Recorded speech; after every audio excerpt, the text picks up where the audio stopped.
What's up, guys? Welcome to an all-new episode of the Can Heat podcast. We're your hosts, Kristian Bullard, Tony Church. And today we're going to be giving you guys kind of a first of a new series we're going to be doing, which is we're going to analyze all of the AEW storylines going on, or at least most of them. You know, we don't have time. We don't always have time to go through all of them, but we kind of went through and picked a bunch that's going on and just kind of give our thoughts on them, maybe predict where we think they're going with it. And yeah, just try to keep the conversation going from more so from just our regular reviews. We wrote down a list of the ones that we think are probably making the biggest impact right now in the company. And I think probably the perfect way to start it off is the storyline between Brian Cage and Darby Allin. Yeah, so this right here, this really excites me. If you're paying any attention, it was pretty obvious and evident that this was going to happen. You could see, Darby and Taz were kind of trying to, there was like a backstage thing where Taz was trying to create an alliance with Darby Allin, and Darby turned him down. And then Brian Cage debuts instead. And you're like, okay, they're definitely going to play off that. Right. Sure enough, in that debut, they played off of it hardcore, including an injury spot to Darby Allin, putting him out for Brian Cage, which I don't know if this injury was real or not, but I think it was great because then you didn't have Darby kind of floundering for a minute before he finally got to fight Cage. They got to use Cage in a whole different thing with Moxley, and then ultimately they could bring Darby back with a real clean-cut reason to want to go after Brian Cage. So this whole storyline super excites me, especially after last week when Darby Allin re-debuted, or he came back from injury and attacked Brian Cage at the end of the Moxley match, which I think was a good stamp to kind of end the Moxley thing, but leave it open for the future. But more specifically, kind of slingshot this feud with Darby Allin. And I don't know about you, but I'm super excited because they are complete polar opposites. Darby is the smallest dude in the world, and Marco Stunt wasn't on this roster. Darby Allin would be the smallest guy for sure. Against freaking Swolverine, like Brian Cage, who is just massive, has to be on steroids. Could eat this guy for dinner. And I don't know. I'm just super excited to see where this is going. What do you think about it? Yeah, I think this is a perfect way to lead into a match at All Out, which is kind of where I think they're going with it. And I was really happy that I actually predicted that Darby Allin would come out, which I'm sure a lot of people did, but come out and interrupt. I thought he was going to interfere in for sure, the world title match, but he actually came out at the end. But so I've been waiting for that to happen since Double or Nothing. I was totally not expecting Taz to align himself with Brian Cage. That was a big swerve I didn't see coming. But I'm glad that they didn't just they're not just using this just to throw Darby to the side, but they're still elevating him with this. So for sure, they have a match at All Out. It's going to be super sick. I think Brian Cage still looks really strong because they told a story that Moxley could only beat him because of a previous injury. And obviously if you had surgery on something that put you out for 6+ months, if somebody just, zones it on that one thing, you have an advantage over them.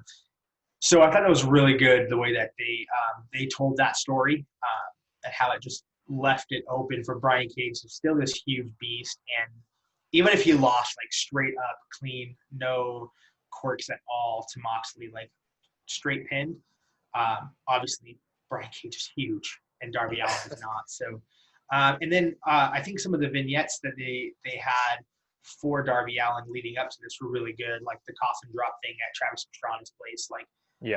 That stuff makes a lot of sense because he's I don't care about my body, my life, my anything.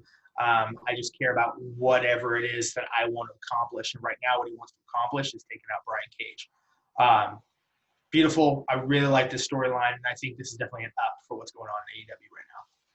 Yeah, definitely up for sure. We can go ahead and move on now to so we have all the women's division stuff just kind of lumped together. We're actually probably going to do a video by itself of just kind of the state of the women's division in AEW. But for now, we just figured put all the women's stuff, well, the couple storylines going on, I guess, few storylines going on together, kind of give our brief thoughts on them. Starting with, I guess we can go with Nyla Rose and Vicky Guerrero.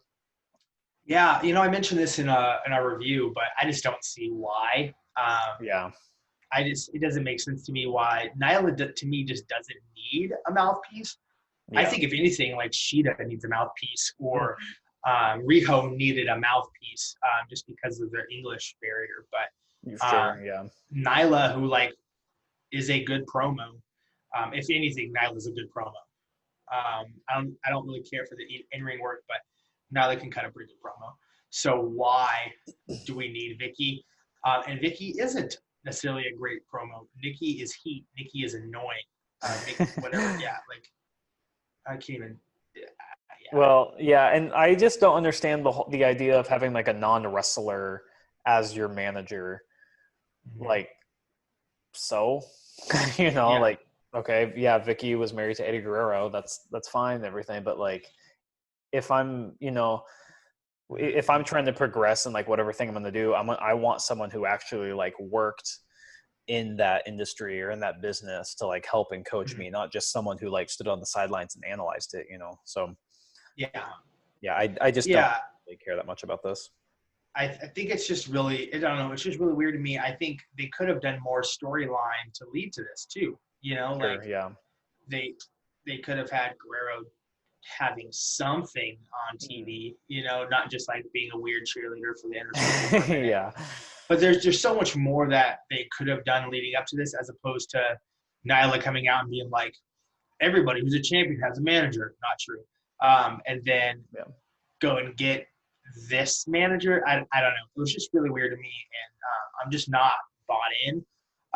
As you could probably tell, I'm not with almost anything in the women's division right now. So if we want to kind of move along, we have Britt Baker and Big Swole. Tell me what you think about this story going on. Well, I just want Britt Baker to heal up already. For sure. I think they've been doing fine, kind of trying to build up this rivalry for whenever Britt Baker is ready. I think, to get back into the ring, I just think that we're probably at the point where we're going to start treading water. And that bums me out because I love both workers so much. And I want this to keep picking up steam and everything. I don't want it, so it's at the point where if they've already done everything that they can do, then it's just going to dip. For and sure. I might not care anymore, or fans might not care anymore, or, so that's really all I got for it. Yeah. Britt to me is a breath of fresh air as a heel for this division. Which I wasn't quite sure about. Actually, I didn't hate her as a babyface. I just think they didn't do it right. And so this is just really good. I think it's playing really well to kind of her strength. She gets to be kind of a really whiny Adam Cole, and you know how much I love Adam Cole. So, so that's great. And then Big Swole gets to be like, dude, I hate you, you prissy little punk. I just want to knock your teeth out. But like you said, they're going to tread water. And I feel like they kind of already did with the last segment. Sure.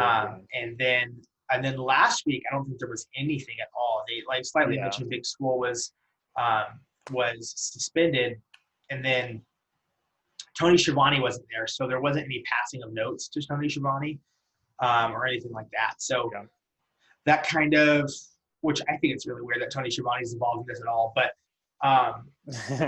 but there just wasn't anything, and I think they kind of realized we can't have a payoff soon.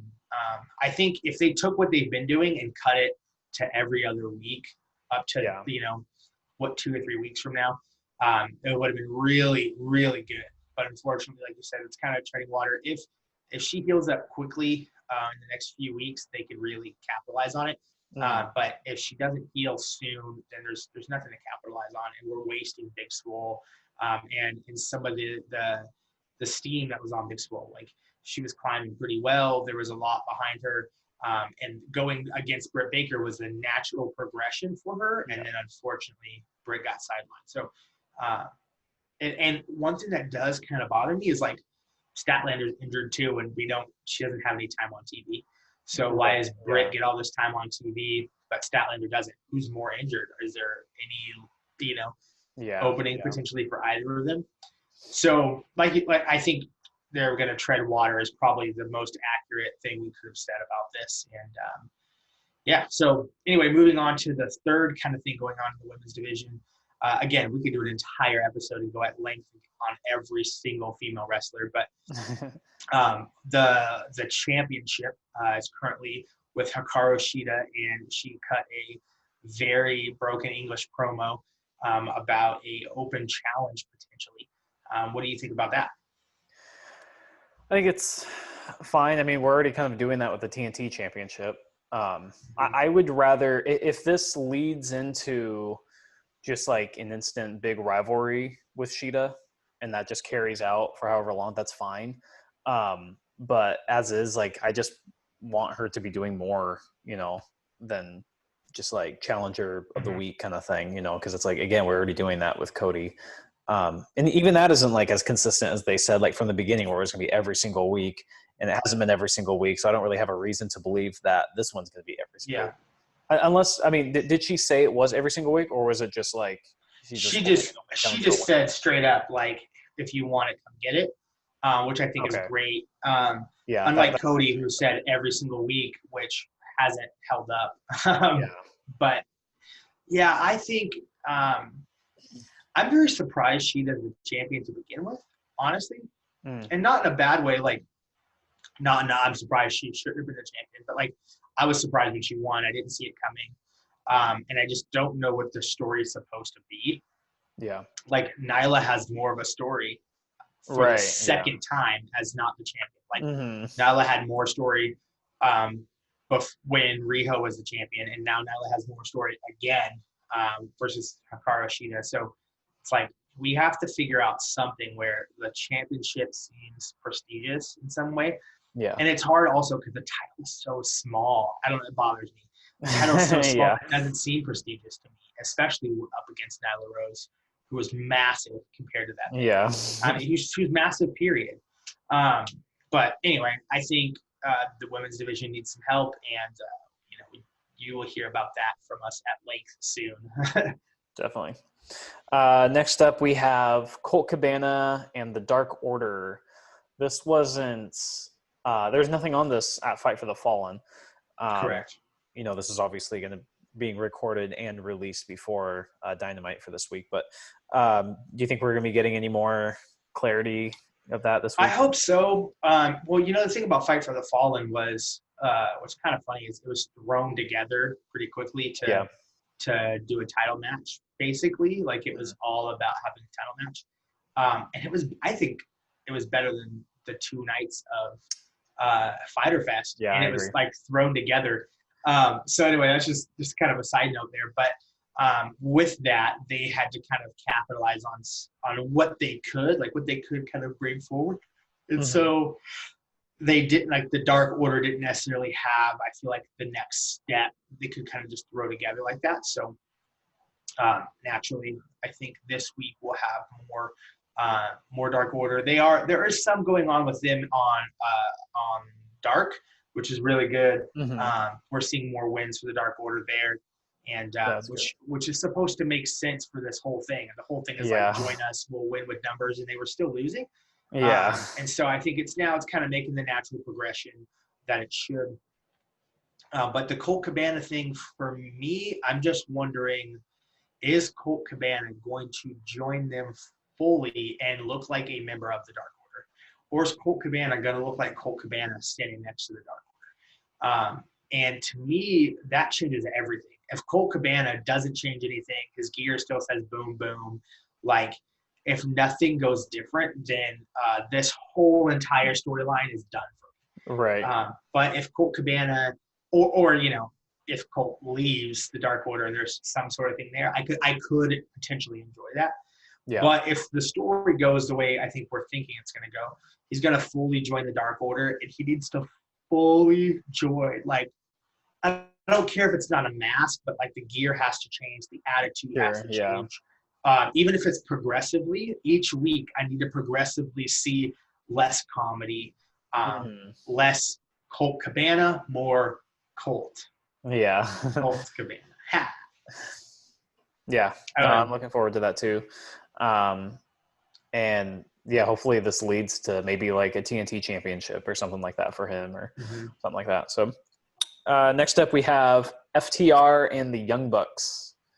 This one's a little, I guess we can kind of include Lucha Bros and Butcher and the Blade a little bit, but I feel like the real meat about it is those first two teams. Yeah, there's also the kind of the good, like we'll get this a little later too, but there's kind of Kenny Omega and Adam Page are kind of linked up in the middle of this too. So this is like a huge, like this one storyline is kind of like the knot of all of these different storylines. They're all kind of intersecting here. So yeah. What do you think? Yeah, no, this is, I think if FTR, I know we've seen some reports about them possibly like not sticking around AEW very much longer. I don't know if that's like a work or if that's just they're going to be with AEW, but also just wrestle around with other promotions a lot more too. Yeah. Because they're on the website and they have their own like spot with everyone. So I would assume something has to be like concrete there. It can't just be like just we'll pay you if you show up kind of thing. But yeah, I'm hoping something big happens here with FTR and Young Bucks for like All Out. I think the clashing of the two styles is just going to be like insane when that happens with all the spot fest. Well, we saw a good amount of what that could potentially look like this last week with the Lucha Bros, and that was super good. I really hope, it seems like some of the heat was because of a Jim Cornette podcast. Jim Cornette. I didn't actually watch it, but yeah. Yeah, I didn't watch the podcast, but Jim Cornette basically like hates all things Young Bucks and so many people backstage, and he's just he's Jim Cornette. So them doing that podcast apparently really kind of set people off. And so they are kind of like, really, like, you're already mad at us. Like, how are we supposed to know? We've been in kind of the WWE world forever. This guy called us to do a podcast. We did the podcast. We figured it was going to be good for business. Yeah. And unfortunately, it looks like it's upsetting a lot of people. And I think probably it's still getting people talking though. It's true. I mean, that's very much the old adage, like no press is bad press. And controversy cash or whatever. Exactly. But all the way up to Tony Khan. Like, Tony Khan actually quoted Jim Cornette recently, and he said, like, somebody I used to really respect, but I no longer said this. So anyway, there's obviously some issues with them backstage, and so I don't know if that's gonna actually affect anything. These guys are great wrestlers. From what I can tell, they've gotten along super well with the people. Like, if you take out the Jim Cornette thing, it seems like they're getting along super well as people. And anybody who worked with them in WWE has pretty much come out to say, like, they were great, they were fun to work with, they were nice guys. So hopefully that kind of breezes over. But anyway, I think, aside from maybe talking about a Kenny heel turn, this is my favorite thing that's going on right now in all of AEW. And maybe it's because I love the Revival. Like, I watched them in NXT, and it was fantastic. But these guys are such good old school throwback wrestlers. Yeah. Exploring this new world where tag team wrestling actually matters. And it's good stuff. Like, what they're doing is fantastic. So I can't wait for that payoff when they finally go against the Young Bucks. I love this slow burn. Especially in the year 2020, we have everything at our fingertips, and we can get everything so fast. And AEW is making us wait so long for this, and it makes me so happy. Like, obviously inside, I'm like, I want to see it. Come on. But it's what feeds me. It's what makes me come back every week right now, is this storyline. Like, yes, I was going to come back anyway, but this storyline is like, man, I need to know what's next, what's going to happen. Like, I didn't see Kenny Omega coming out and trying to give them beers and get the beers poured on them. Like, I didn't see that coming. And so anyway, this whole thing is like, thank you so much. Give me more. And And if there wasn't this kind of Kenny Omega heel turn thing going on, then for sure I would say, for the state of AEW, like this is, if you only can watch one storyline, like this is what you need to watch. Definitely, yeah. Then moving on, we have something that I wasn't expecting to enjoy so much, and something that I never thought I would see, and that's Chris Jericho and Orange Cassidy. This obviously is going to continue from Fyter Fest, probably again something that'll lead to All Out, which I would imagine Orange Cassidy would get the win at that point. It seems that's kind of like what they're building to. I think this is so like Chris Jericho can just like make anything work, and Orange Cassidy can make anything work too. So it's like you put them together and this whole thing just like becomes complete genius. So good. For me, I really, really enjoy this a lot, but it's not my number 1, 2, and maybe not even my number 3 thing right now for AEW. I guess it might be my number 3 because I have no idea what's going on with the Best Friends. This storyline is really good for me. I just hope that we don't go too far with some of the orange juice jokes. And I just hope it has a really good payoff. Whatever the payoff may be, I just hope it's a good payoff. I'm a little interested because I mentioned this in our review, but Chris Jericho did call Ortiz an idiot. Yeah, right. Sorry. And so I'm like, is that going to be some sort of burn? I want to know what's going on with the Inner Circle, honestly. Yeah. And I hope there's life for them after Sammy Guevara. I was going to say, and I think this is kind of a placeholder too until Sammy comes back. And then, so the whole Inner Circle is kind of just weighted on Chris Jericho right now until Sammy comes back. Yeah. And, the Inner Circle in general, to me, like, they're an amazing tag team. They're a great big guy who walks awkwardly because he's so big. And then they have one of the greatest wrestlers of all time. As far as I'm concerned, he is the GOAT because he hits so many things. I am just kind of sad a little bit. This is just kind of seems floundering me. It's a good floundering because it's freaking Orange Cassidy. And I love all things Orange Cassidy. But I guess I'm slightly non-optimistic going forward, but I also really love Chris Jericho and I trust him with my entertainment. So I can chill out a little bit here. Sure, yeah. And then we touched on it a little bit, but we can kind of go a little bit more in depth with it. The Kenny Omega heel turn, potentially, we don't know. But that's kind of what it looks like. Some interesting stuff happened on BTE this week. So I just watched it today, and basically, like the Bucks or Kenny goes backstage and he runs into Hangman, and Hangman's like, "Yo, what's up?" And Kenny's like, "Dude, why are you hanging out with FTR?" And he's like, "We were drinking." Like, he was like, "They just embarrassed me. Like, it's live TV." And he's like, "Well, that's how like us Carolina boys, like." That's you respected them, they kind of disrespected you back, like it's cool, it's water under the bridge now. And Kenny was like, yeah, not like it was live TV or anything, and walks off.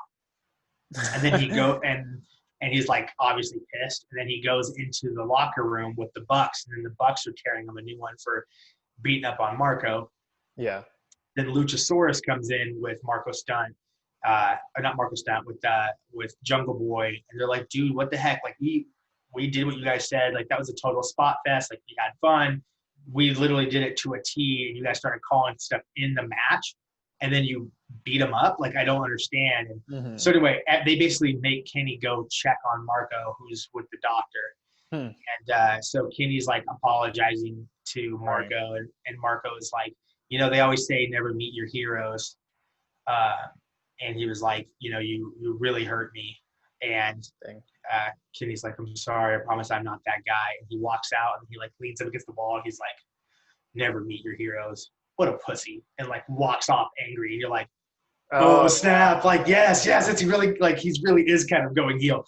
They keep going anyway. Like wah, with it. Yeah. So anyway, that's just kind of to fill you in before we talk more. But I was so shocked by this, like Yeah. so shocked by this. I couldn't believe that out of nowhere. Like I would they I wonder if Hangman is still going heel, but like they swerved me good. Like Yeah. Yeah. it was all like Hangman's gonna do it. Hangman. Like so many red herrings. Mhm. And then ultimately like this beatdown starts happening, and I cannot wait.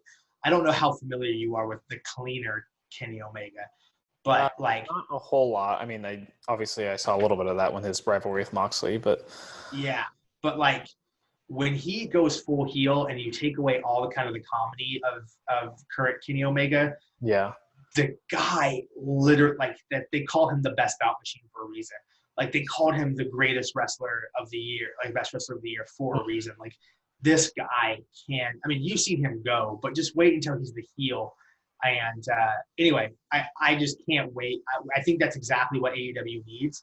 Mhm. Um, a heel Kenny Omega is really going to push this product super well. And I think he had to be babyface at first. Like I think all of the Right. guys starting this company had to be babyface at first. Yeah. And if one of them is going to go heel to elevate the product, it's going to be Kenny Omega. And I just can't wait for you to see what this guy can do. I can't wait for the rest of the world to see. The people who didn't watch anything in Japan. I Yeah. can't wait to see where this is going. Yeah. I don't Yeah. know. This will Tell me be a little bit what you're thinking about it, like from the perspective of somebody who hasn't seen the cleaner. Like, well. The first thing that I think of is because AEW's done really good at like just kind of pulling the rug in a way that's like they give you like something better, So whether you think someone might be turning heel, I mean, they've been like, at first, I totally thought Adam Page was going to turn heel like back in like January, and yeah, so they've done like a really good job at kind of like swerving, but not swerve for the sake of a swerve. It's not like Russo booking, mm-hmm. but just like keeping you on your toes. And Yeah, so I'm like maybe a little more focused on is he going to turn heel versus what's it going to be like when he's heel, yeah, so it's like those things are kind of like both like going on and off in my brain. And yeah, um so yeah, and then it's just kind of a matter of like not only if but when. And so yeah, that's like everything. I'm super stoked for it. And if maybe Adam Page is going to break off and just join FTR, and then like mm-hmm. that'll do something to Kenny, or if he's just going to like For something sure. else will make him snap, or Well, they were kind of going in the direction of more trios just before COVID hit, right. and I was really excited for that, like the Elite being kind of a thing, and then Death Triangle and Yeah. the Inner Circle could have a number of different trios. So they were kind of building up some trios that I was excited for, and then obviously COVID threw a wrench in that. But I just really want to know like what's coming on. Like where are we going Right. with this? What if they both turn heel? What if Mhm. they uh, like? What if Kenny actually doesn't go heel and it actually still is Adam Page? Like Yeah. like there's so many options here. Um, and I just wasn't expecting like this was number 2 on my list when we were watching Hangman like go heel to FTR. Like it was number 2 on my list, potentially all being one thing if there is kind of a 4 horseman thing coming along. Hmm. But man, I was so shocked, so swerved, and this like came to number 1 quickly. I do kind of feel bad for Marco Stunt. Like I feel the the only reason he's in Jurassic Express is to protect the other 2. Like, Yeah. and so I kind of feel bad for him there. But anyway, ultimately, please bring on heel Kenny Omega, and maybe even new. Like he doesn't have to be the cleaner. He doesn't have to be the guy we saw in Japan. He can reinvent himself some. Sure. But the heel Kenny Omega is phenomenal. So Right. anyway, we can move on from that. Right. Yeah. A couple more things. We have, well, first off, plans for Moxley. Obviously, he retained his world title at Fight for the Fallen, and that whole rivalry, I guess, is kind of wrapped up because now Brian Cage is with Darby Allin. So now the question is, what does Moxley do now? What do you think? Yeah, this, I didn't give it too much thought yet, but this really is surprising to me. We're sitting at a spot where we don't know what to do with him anymore, or quite yet.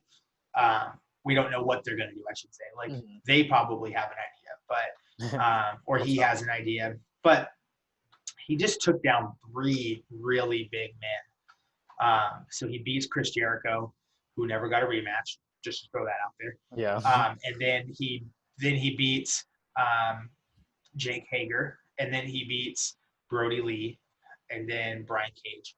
So I don't know where he goes from here. Like, Matt Hardy does not need a title run.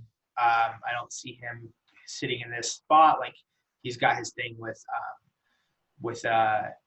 Private Party, and then Kenny Omega potentially. I mean, we could go there where he basically shoves off Adam Page and says, I'm gonna be the champion, and I'm gonna run this place.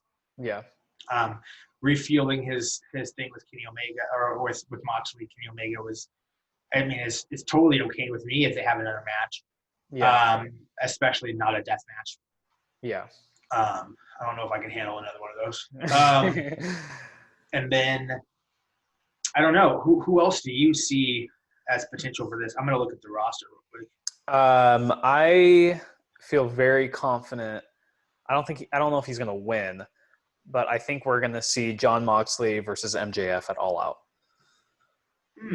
I think this is because MJF has had a very legit argument about how he's been like overlooked, even though he's like, how come I'm not higher on the rankings and everything?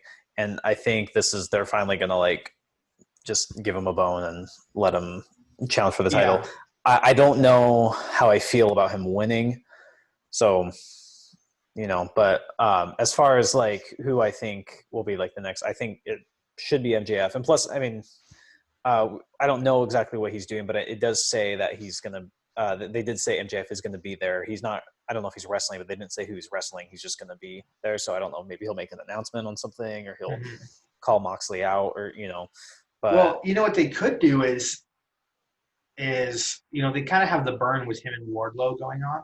Yeah. And I wonder if like, okay.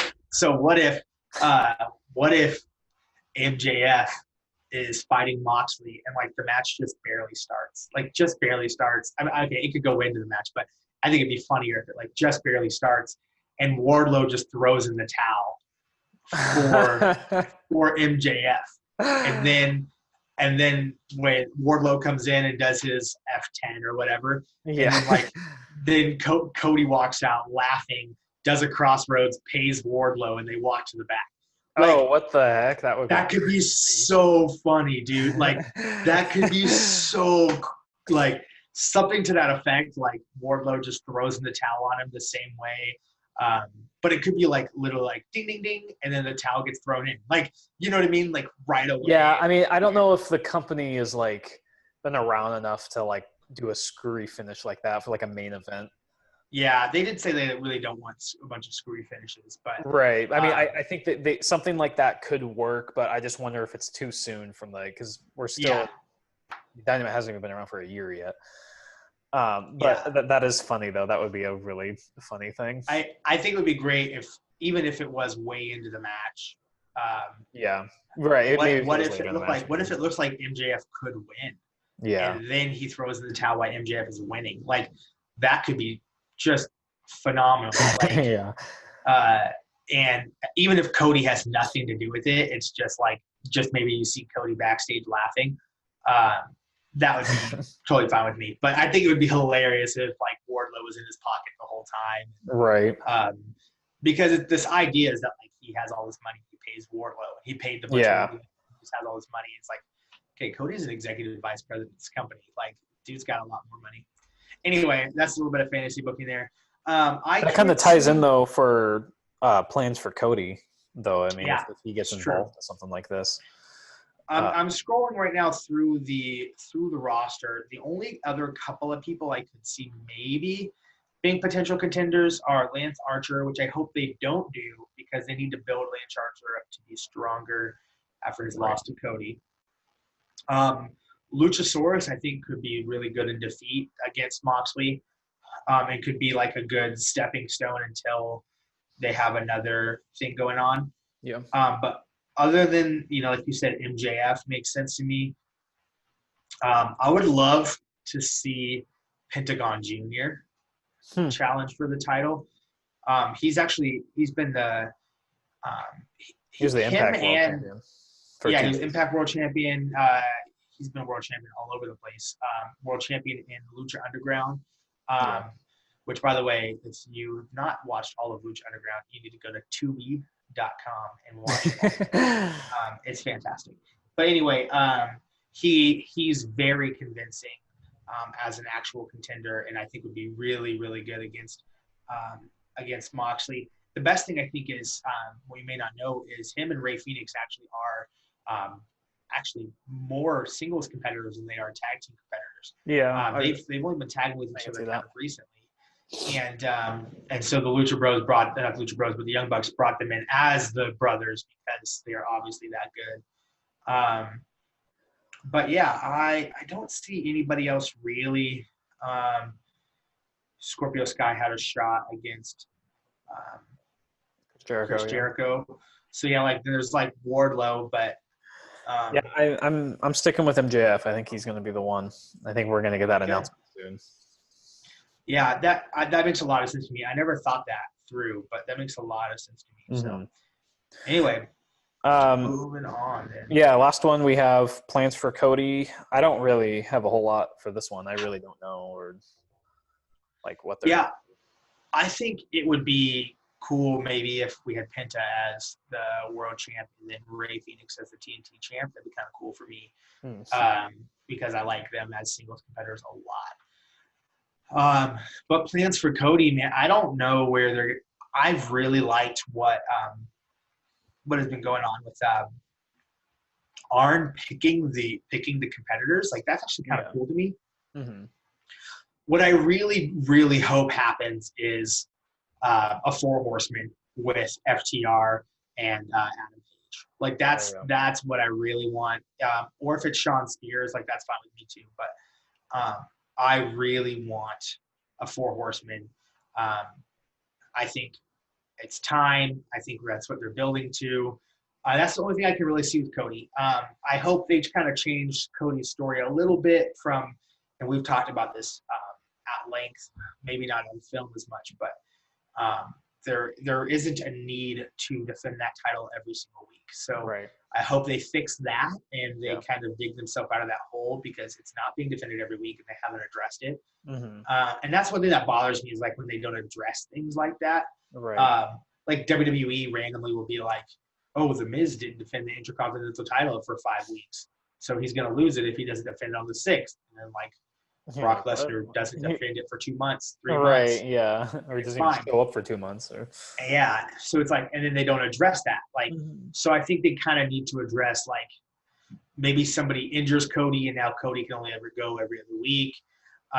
Or they say like, they, like kind of your idea was week 1 is setting up for week 2 and week 2 is the title defense. That's cool with me if this is supposed to be a title that's defended constantly. But I think defending the title all the time takes away from storylines. It's hard to build storylines and make matches seem, big. Like as much as I was excited for the Best Friends versus Omega and Hangman, it didn't seem that big to me because anybody apparently can be a number 1 contender for the tag team titles at this point. Like they had 3 number 1 contenders in 3 weeks. So that bothered me a ton. And I really want to see more prestigious matches. I want to see the TNT title out more toward like long-term booking storylines. And I really want them to kind of have another bracket. I don't know how they would do this, but have a TNT title bracket and then a world title bracket. Like with it's just a singles, like people are just kind of everyone's just kind of it's like on the same level as the world title. Mm-hmm. But yeah, I don't know how you would separate that because like you just graduate from because like Cody's also I mean, he can't, I guess, but like he's still like that upper tier guy anyway. But you know, I mean, I know he can't challenge for the world title, but still. So it's just kind of like, yeah, I feel like there'd be a lot of like they would run into a lot of problems with that. But yeah, I don't know. But overall, I think the state of AEW is strong. I think the product is really good. I think the women's division is trash. I'm not gonna sugarcoat it. I think there's so much work to be done. A second time, like needing a second major reboot in just over a year is pretty bad. Yeah. And like from what I heard, like Impact just did a great job building up the kind of the knockouts deal, and they just lost Tessa Blanchard. Like they just lost somebody huge from, I mean, the world title picture for sure, but like the women's division. And WWE is actually doing really good with the women's division in lockdown. So AEW needs to do more. I think the women's division is so lackluster and so annoying, mostly because of Brandy, who we didn't talk about, mostly because I wouldn't shut up. But well, and plus, I figure we can talk about that in the women's. Yeah, video, but like, it's so yeah. For me, that just makes the footprint really bad. Now the tag team division is stacked. It's amazing. Yeah. I love the tag team division.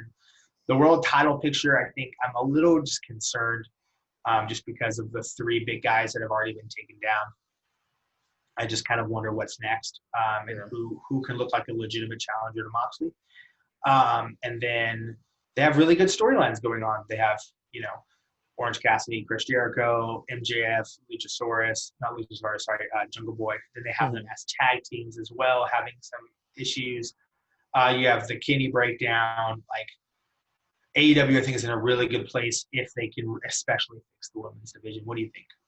Yeah, I think I mean, we don't need to reiterate a whole lot, but just kind of, women's division, that's the biggest low. Everything else is like either like fine to like high. So there's not a whole lot that I really dislike about the show other than like some of the women's division stuff. And so it's like even like QT Marshall and Dustin Rhodes, like that storyline kind of sucks because of the women's division. Right. Like, right. So it's just like, but yeah. Anyway. So go ahead and let us know what you guys think in the comments below. We're going to be cranking these out, I think, once a month or so. Just kind of recap everything going on in the company. And make sure to like, subscribe, keep following us for more content. Until next time, that's another in the can.